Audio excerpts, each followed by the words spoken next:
We are following a developing story tonight of a sewage spill near Sam Boyd Stadium. Mike Allen joins us live from the site of that spill to tell us what happened. Mike.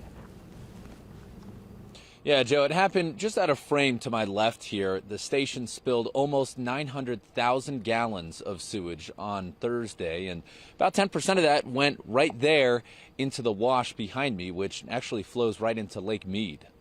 The Clark County Reclamation District says of the 864,000 gallons that spilled from a sewage station near Sam Boyd Stadium, about a third of it was cleaned up by crews that arrived 2 days later. No word on whether it's all cleaned up yet. Most of the rest seeped into the ground surrounding the station, but more than 57,000 gallons of raw sewage, enough to fill 3 swimming pools, flowed into the Duck Creek Wash. In a statement, the district says there was no impact to public health or the environment from the spill, which it says was caused by a failure at a rock catcher device that impeded flows.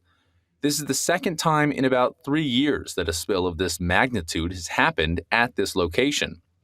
I asked the Reclamation District if there's anything about this station in particular that makes it more susceptible to accidents, and was told no. I also asked why crews arrived 2 days after the spill happened, and was told the response time is under review. Now, it's worth noting this spill actually could have been much worse.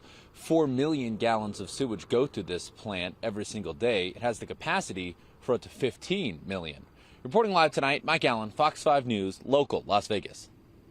And the district tells Fox 5 it is working on a project that will replace the lift station to improve reliability. No word yet on the timeline of that project.